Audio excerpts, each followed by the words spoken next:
You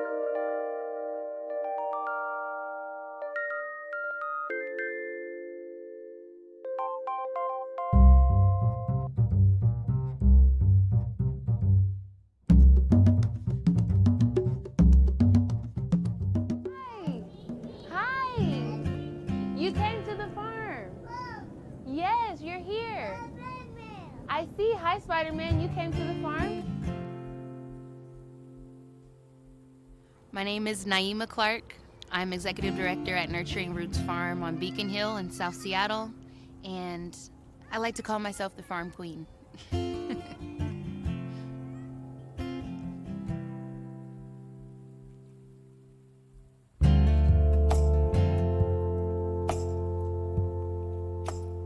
Nurturing Roots came to be because of a dream. I wanted to create something for the community, to create a healthy source of food, to create healthy activities, and also find more ways to reconnect to our environments. But a lot of us in the city, we don't have opportunities, to be able to grow, to be able to actually see a farm, and then know what that means to us and how to kind of take charge of our health. Very important.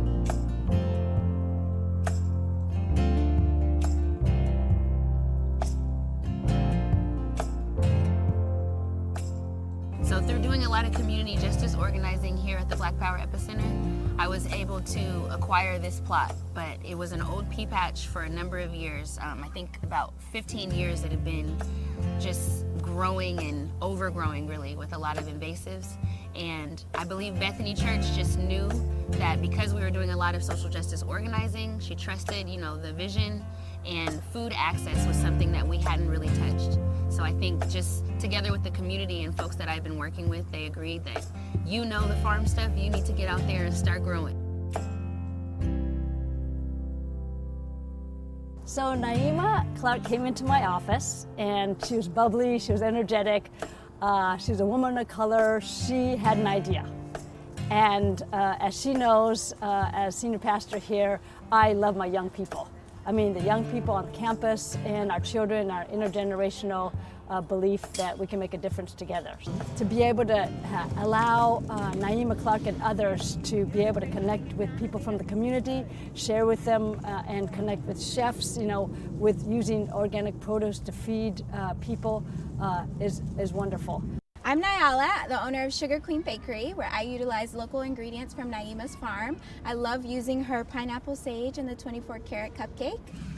I would definitely say 3 words to describe Nyema and her work would be community, justice for all, and love. She loves her community, she loves the food that she produces, and the reason why I was so attracted to her is because she's not only doing this for herself, but also to sustain the community around her. When I saw that my community was just slowly deteriorating, it's like, somebody has to do this, dun, dun, dun, dun, kind of thing. But I don't know, it's definitely, I surprise myself sometimes because I think about what I have been able to accomplish. It's like, wow, I didn't see this when I started,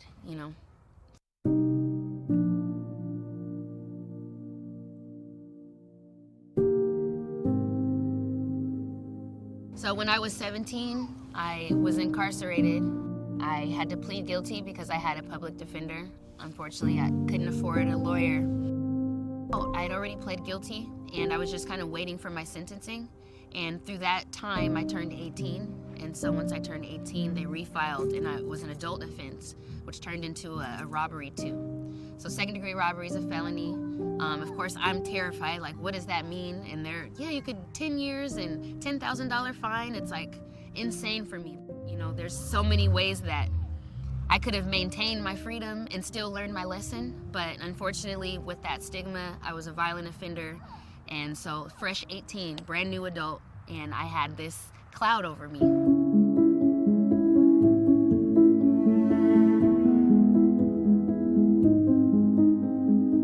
Part of this was a lot of people going out on a limb, even myself. It's like, I didn't know how to be a farmer. I for sure didn't know how to be an executive director for a nonprofit, but because people pushed me, I think being able to see people that looked like me leading the charge for social justice organizing And really, Reverend Angela just saying, hey, we'll tack it on your rent. Don't pay anything extra. You guys can do it. So for me, that's where it started, and it's just continued to grow. All right, let's see. I'm going to put it back in the ground right here. One of the things that Nyema is doing is bringing the community together through urban farming. She's teaching a lot of people about growing and sustainability, food justice, and what people can do in their own backyards. I've seen her go and install gardens with people and their children. So she's gotten the whole community really passionate about growing and food justice. So I really appreciate the work that she's doing. She's even impacted my family. Definitely planted a seed of passion about growing and agriculture. And so I think that that has really rippled through the community of South Seattle.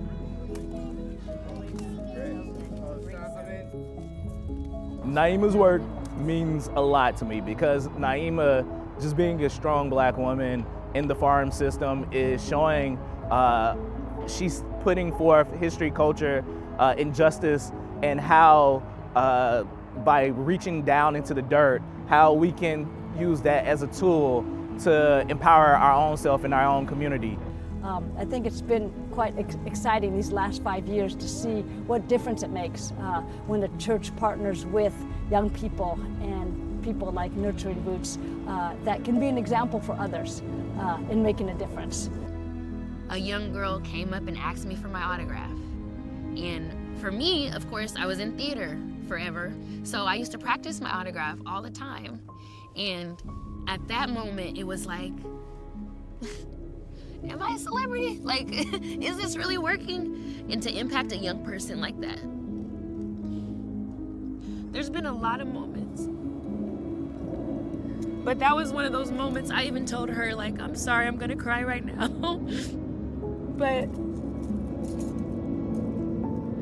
I think just having the affirmation from kids, my nephew, my nephews and nieces coming here and them being inspired, it's like those are the moments that made me think that Nurturing Roots made it, There you go. Now pull it. Walk back.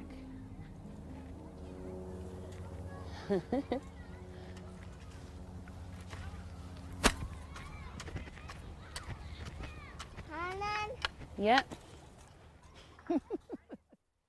Social justice prevails by those most affected being incorporated into that solution. But I know there's a lot of ideas that just say, you just need someone to show you the way. It's like, no, we need to show you what works for us.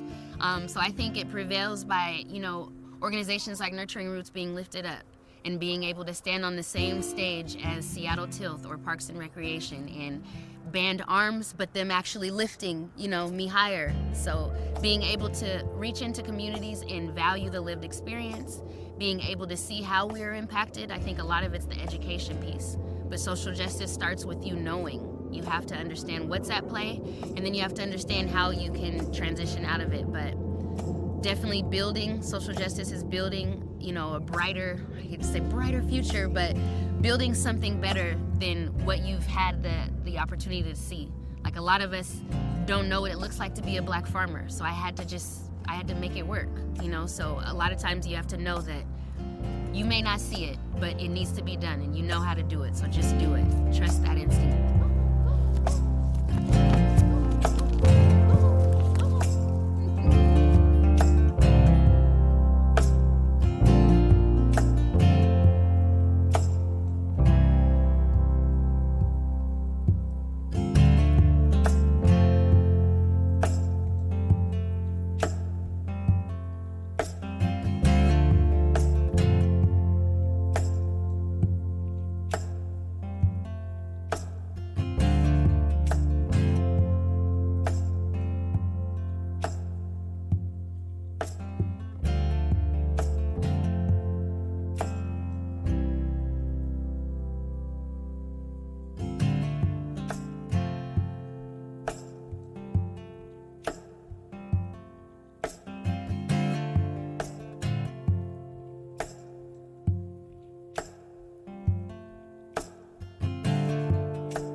Hey everyone.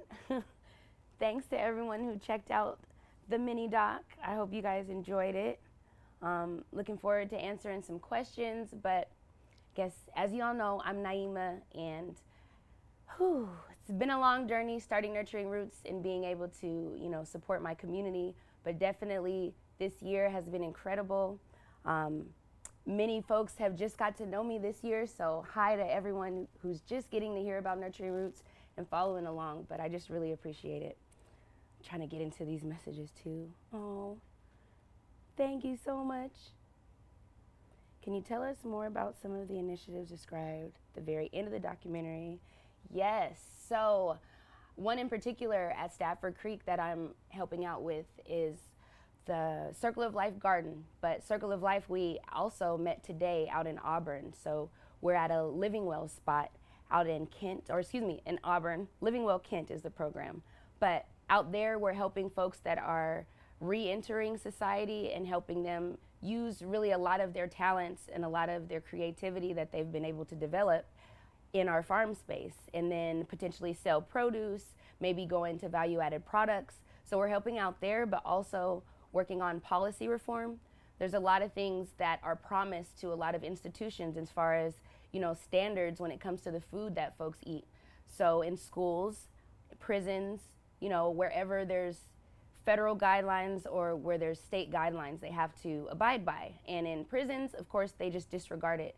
Right now, Department of Corrections, so DOC owns CI, which is Correctional Industries, which manufactures tons of things. So license plates, they do a lot of start productions for big manufacturers of plant starts.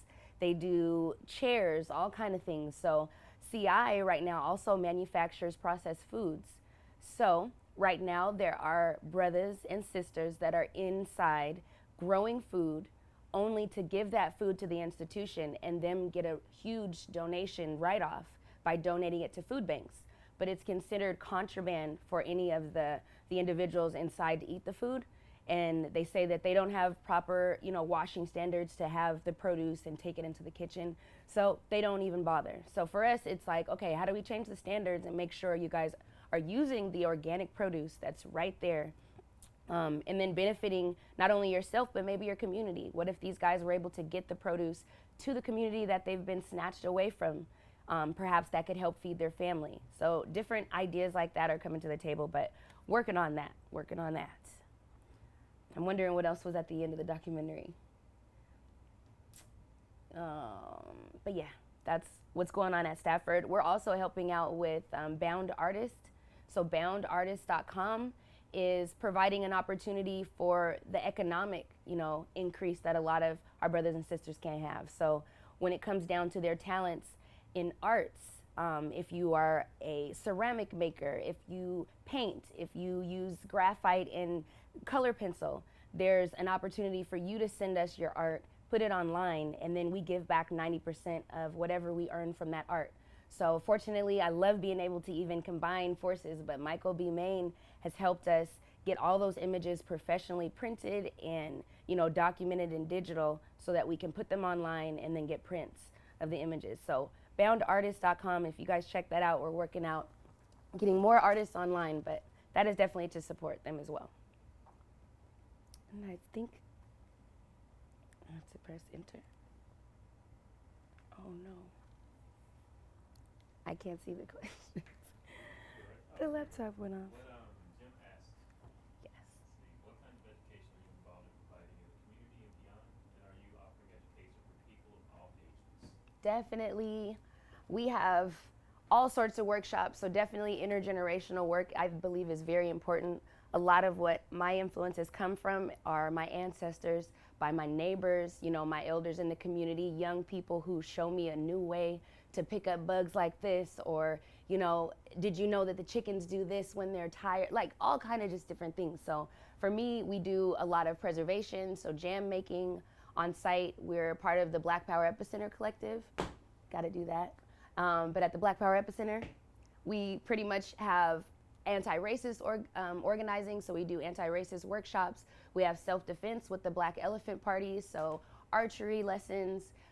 We do a lot of farm to table, so food preparation. Also, I started my career with value-added products, so being able to make vinegars and seasonings, but we always welcome groups on site so that folks can come out and, you know, learn how to make new things and have new flavors, new palettes. Yes, but all ages. I've had folks, I mean, 2 years old, my nephew, Carter, he was in the video, but he's always at the farm and you see very helpful, so everyone finds a place at the farm. Yes. Oh, hi, Mr. Epstein. Mr. Epstein is an awesome teacher of mine. He's in there. Oh, thanks, Jim. Thanks, Mira. Yeah, CI is awful. What does it feel like? Right, so growing, really, a friend of mine and I started a business at Pike Place Market, and Ross was growing a lot. So for me, he helped pinch that, you know, that idea in me that, hey, maybe you could do this. So we started at Pike Place doing seasonings. So starting with herbs, and then I moved into produce after. But that definitely was, you know, my first time considering this as a profession. My mom was a big time florist when I was a kid. So I would always see plants, and, you know, she had the perpetual blossoming going on in our yard. So we always had plants around. Really eclectic palette. I feel like herb garden was always like a staple at my house. So being able to just have all that going on. My dad was a big carpenter, so I was always outside. So I think nature, just the love for nature, came really early. I remember one year my dad cut some branches and had a bunch of tree rounds, and I used watercolor and like painted the tree rounds and sewed them. So I think just all kind of different stuff encouraged, you know, my love for nature. But growing really just spawned when I realized, you know, the community needs this, and I can make a lot of money at Pike Place giving out to people who really don't care whether or not I'm a black farmer that isn't seen around the world or not. They just want to grab something that says Seattle on it. So after, you know, the social justice in me, you know, grabbed onto the entrepreneurship, the rest was history. But I have so much fun growing things. It's nuts. I try to grow everything. It's like when folks ask me, well, what are you growing? It's like, let's start with what I'm not growing. That's an easier list, even though there's millions of things. But anyways, that's what got me on my growing. Yeah, my first realization for farming, I think it's still every day I am just rewarded with more reasons that farming is the perfect job for me. I'm able to see, you know, the flavors. I'm able to see how folks are like, man, I got a salad the other day. It sucked, but that lettuce that you had was amazing. Or, you know, I juiced the lettuce, and folks are actually getting a lot of juice out of it. I think about the content that you usually get out of the stores, and it's just not the same quality. So for me, every year you learn something new. Our seasons are changing for those of us who are in the garden, or, you know, just taking heed to what the environment is telling us. A lot of things are changing. You know, the season some year will be great for a certain variety and terrible the next. Or you'll see, I don't know, an upsurge in a certain bug, and then you don't stand a chance. So thinking about the same thing happening with COVID, it's so insane that now as a farmer, you have to still adapt. Now I have to produce even more food, and there's a potential that my community can't afford even more because people are hoarding at stores. So when it comes down to even the surplus of food that we have access to, will we be there in time? Will we be able to afford it?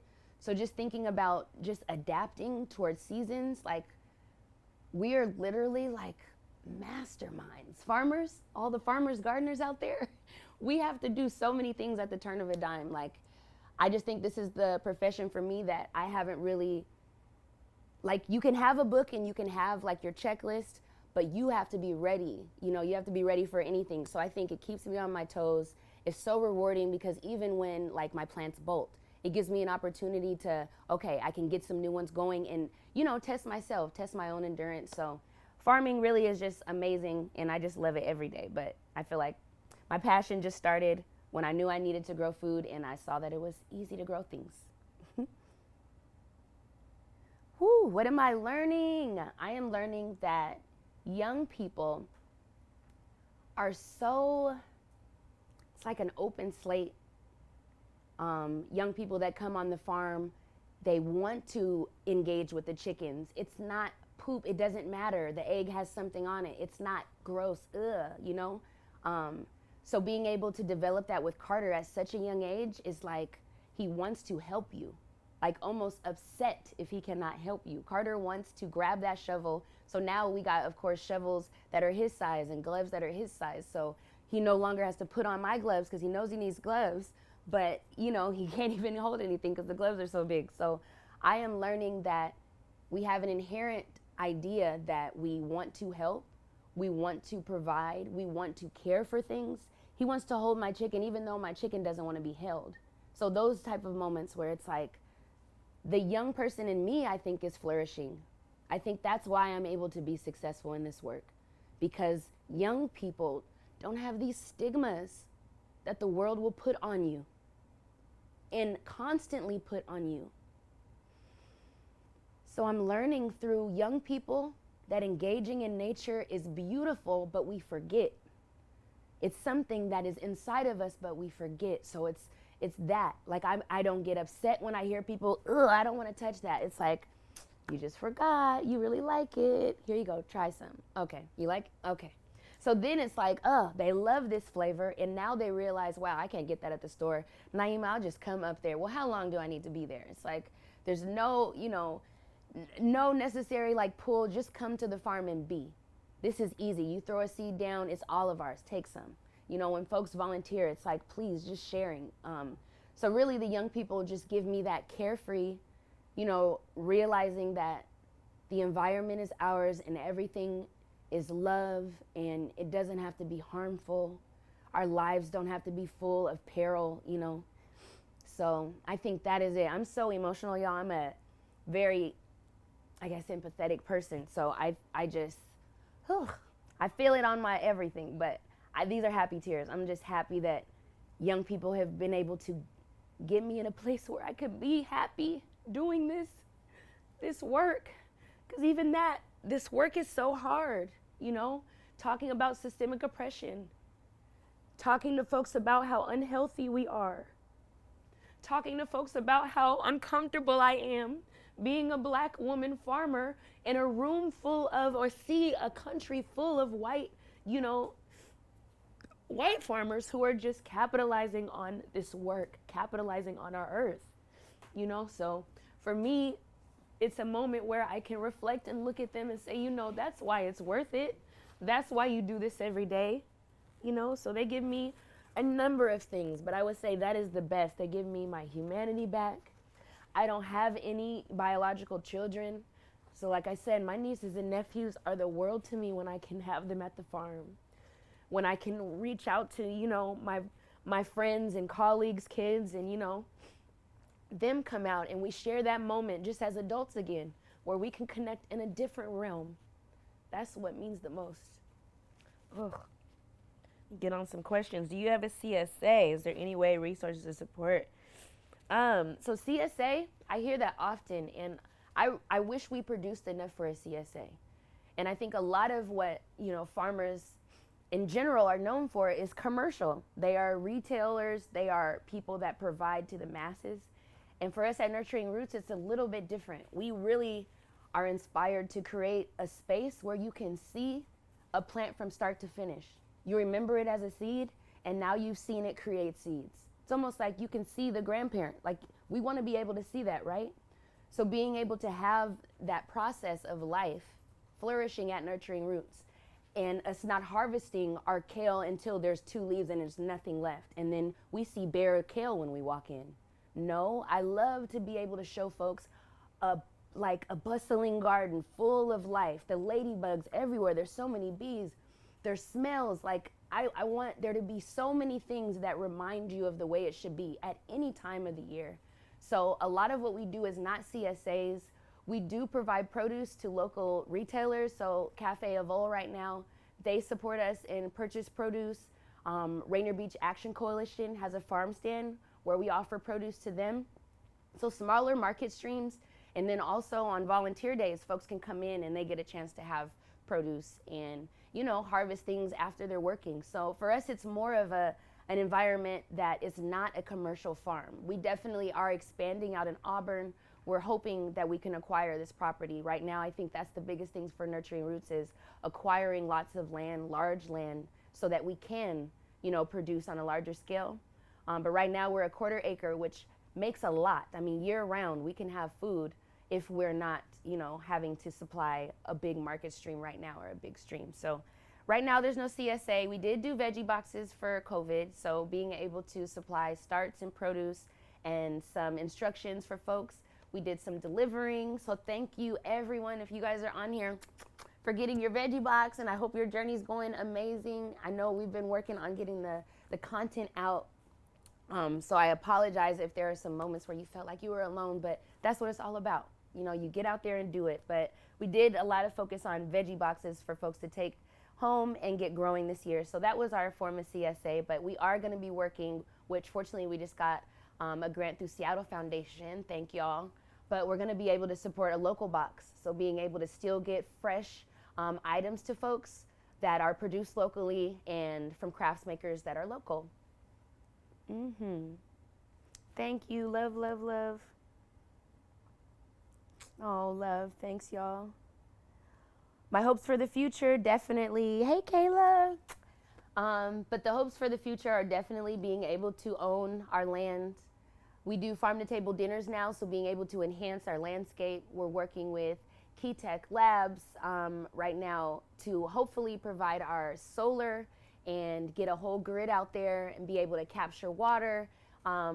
Also being able to have, more spaces where if we wanted woofers, like there's a whole community of folks who travel around the United States and just need a place to stay, and they're willing to exchange work. So if there's a temporary housing space that Nurturing Roots could be a part of, if there is, purchasing more of a manufacturing plant. So if we're drying more herbs or producing, more value-added products that young people could come in, create an industry on their own, and, push into the community. But we definitely want to enhance all of our efforts, get a market stand on site so that we can, strengthen our community. A lot of the farmers markets right now, you got West Seattle, Columbia City, Ballard. Are you getting it? Nothing like we need for us, so even a night market, being able to reach out to folks who just don't have the same schedule as others that can be free in the daytime. But Nurturing Roots just really wants to reach into more communities, specifically having the school district support us and perhaps having field trips and having, it be ingrained into our system here in Washington, but making sure that farming isn't something that's left up to you and not an elective. Just like math, just like anything else, we need that. We need to know how to take care of ourselves in the event that our system fails. It is failing, in my opinion, so definitely need that. Yes. But yes, those are what I saw. I'm wondering if I missed anything.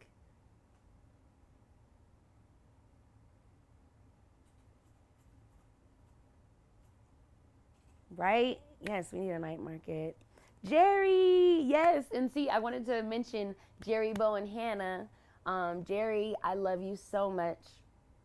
So much. You already know. But Thriving Communities, Jerry helped produce this film along with a number of folks. But Jerry, Hannah edited, and Bo was our filmographer or the videographer.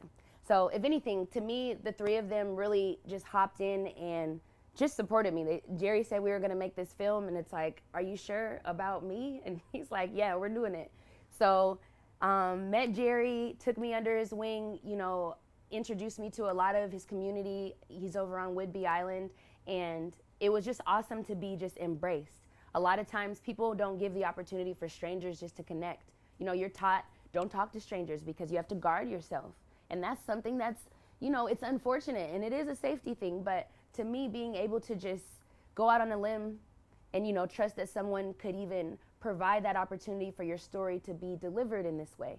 It's hard as Black folks always, sometimes it's that tokenism, or now they're, exploiting me, exploitation. So I love for Jerry, for you all to know that I just appreciate you guys just, in emphasizing that, no, Nyema, let's tell your story, I always think about nurturing roots. Let's just look there. I don't really want to talk about me much, but sometimes it is that. So you guys just help push that in that, you know, you do. Stand on that and be firm in it, and that's okay. So thank you. Hannah was not feeling well, had an injury on her back, and definitely hopped in no matter what, got this film out. So I just appreciate it. Bo, if you're watching, you know what we went through. Ups and downs, doing different scenes, but he was down for it. So I just appreciate that for sure. Yes, so the Grow at Home boxes, I've stopped doing signups. It was going nuts. We did about 200 and I'd say like 60 so far, 260. But we do have plenty of starts. Of course, that got a lot of the community really excited about donating, which thank y'all so much for donating. But we have so many starts now. So I've been inviting folks, and I'll invite you all now that I definitely am emphasizing to provide the starts for folks with needs, or if you need a need, or if you have a need for starts. But if you want, please, anyone, come on down. We accept donations for starts. If you can't donate, fine. Grab what you need and take them home and plant them. There's a lot of things which I felt so bad. A lot of our peas didn't make it to a home or the ground. But definitely, if you guys want to come and get starts, we are on site Sunday, Sundays and Thursdays from noon until 4. You can come and get your starts. Sunday and Thursdays, noon until 4 p.m. And our address, which is on our site, but it's 6218 Beacon Avenue South, Seattle, 98108. Yes, but come on and get some starts. Right? Hey, Rusty. Oh, man. So, Rusty, it's awesome that you're in here. I was supposed to have a group out. He was a collaboration partner that, unfortunately, because of COVID-19, we haven't had an opportunity to engage as much. So it's cool that you're here. I'm looking forward to rescheduling, but definitely it has to be, it has to be part of our curriculum for sure. Oh, thank you, Jim. Thank you. Yeah, I was so blessed to be able to get that surprise in the mail. So thank you. Like, to me, I'm overwhelmed by how much support the community has, y'all. Sometimes, all the time, you just get reminded of just how there's BS in the system, and you have to be guarded, or you have to shield yourself. And when you finally jump, or when you finally just allow yourself to be led by your intuition, and you can develop like a strong sense of like manifestation. I can't call it anything else but intuitive manifestation. Is that a real thing? Because I'm literally feeling like, this seems like I could probably get some support if I did this. Okay, let me do it. Look at all this support. What if I did this? Some more support. Like, to me, that is the best thing. And the support sometimes is, yeah, my sister told me she went to your farm. Or, yeah, I ate some of your lettuce one time. Or, yeah, I saw you on my Instagram. And it's like those little pieces, and you pay it forward. Paying it forward is so amazing. I'll never forget that film when I was a kid. Paying it forward. Haley Joel Osment was in it. But yeah, to me, that's all life should be about. That's all plants do. Plants are growing for the next generation. Plants are producing flowers and producing amazing fruit so that they can have a next generation. Like, if we only could just focus on that all of our life, that's what we're supposed to be focusing on, making sure this planet can sustain for the next generation, making sure the next generation has a better chance than we did, adapting to the environment so the next plant that comes about knows how to survive in that climate, It's so nuts how we don't do that.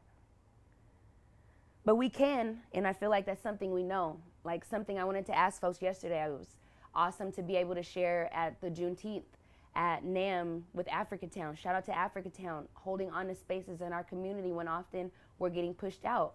But we are the plants that were thriving here. We deserve to thrive. But yeah, just thinking about when we look at plants, how do you guys know they're dying?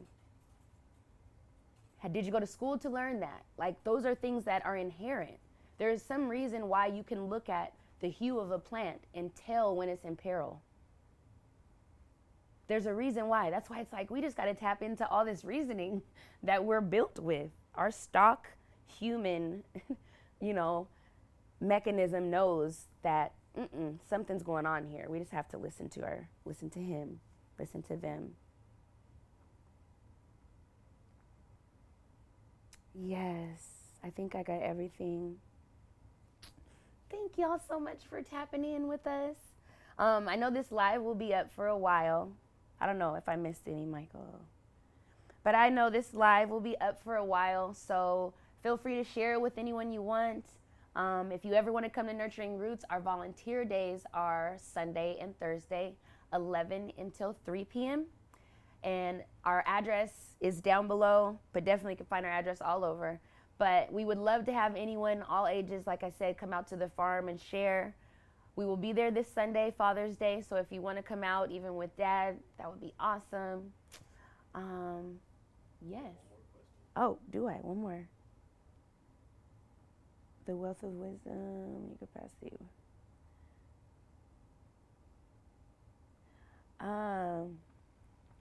I think I've probably asking my mom, she'd say she's always been a know-it-all or always been a wealth of wisdom.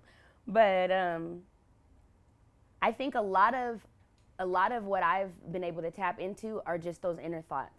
There are some things that I would suppress forever, and that would probably be a good idea, or that would be a cool outfit, or I wonder if I could play football, and those are things that I just didn't do. I talked to my parents about playing football, and it was like, Nyema, and then I mentioned it to the coach in high school, and it was like, okay. And then my friends, guys are just gonna tackle you, so then I didn't. But who knows, I could have been an amazing athlete. I know I've always wanted to do track, but anyways. So I think there are moments when you think of things and then something stops you, or you're prohibited from really tapping in. So I've learned to share what I'm thinking, to try to also connect different dots. So sometimes when I'm thinking about talking to young people and I want someone to understand it, I really want them to understand it. So how many words can I get them to understand it? Okay, bolting. It's like the plant had babies. Like if a little baby had a baby, instead of this whole long process. So even that, I think that definitely isn't like an institutional definition of bolting, but that is what makes sense to me. So I'm hoping this is answering the question, but I definitely have just found how does it make sense to you? Share that, because people don't realize it's that close. The correlation is that close. So really, I've just been wanting to get it more into my community, do that little tweak on, the understanding piece or the translation piece, so that more folks can feel what I'm feeling. Like, it's so hard for individuals to get into the dirt because they have this, it's dirty, it's hot, I'm tired. I mean, even the gym, people associate going to the gym with a workout. And then you come to the farm and it's like, wow, I just got a workout. I didn't have to go to the gym. It's like, what is the gym? The gym is working out your legs, your arms, your back. It's working your muscles. So anywhere you go. So anyways, it's just, yeah. I'm hoping that answered the question. I will tangent on though, but I hope that helped. Is there one thing you'd like people to leave with today? Yes. Oh, physical distancing. Yes, we have masks that have been donated, Surge Reproductive Health. They do a lot of social justice work in our community, both outside and inside of facilities. But they have offered masks. We have masks on site. I think an API organization has offered masks. Yes, but volunteers have given us masks. Social distancing also, folks are definitely bringing their own masks, but just staying in different areas, being really mindful about wearing gloves and washing hands on site. Most important needs, definitely we are looking towards land acquisition. So that means definitely making contributions. If you're sitting on any large boards that are, making contributions to the community right now, it would be amazing if we can be supported in that way. But financing often large landscapes is given to folks like Parks and Recreation, or if you are a conservation entity. So fortunately, the Black Farm Collective, which I'm on the board of, has created, the Black Farm Collective is a conservation entity. So created that entity that we can use as that steward of space. So right now we have that, and now we're working on just more funding. So once we are able to steward large spaces, we can develop and keep going. But definitely land ownership is the biggest thing, and just donating, helping support us. Right now, we don't have any staff. I am a volunteer executive director, but I stepped down just to reduce a lot of the strain that I was putting on the budget. So for me, it's just supporting the program, making sure that we can keep going, paying the bills, and then acquiring the land so we don't have to be leasing anymore or renting. Yes. Upcoming workshops. Right now, we're working on hosting more online content. So we've kind of just adapted to the times until we can be clear and get out of all of these different phases. We probably won't welcome workshop groups on site. We do volunteer though, so if you ever come and volunteer, definitely I'm always there to help support. If there's a question you have, please come on site. But all of our workshops will be online, so those will be coming as the weeks go on, but we'll have, jam making. We'll be able to do some preservation for herbs and vinegars, and also just doing mundane tasks in the garden. So we'll be doing a lot more stuff like that.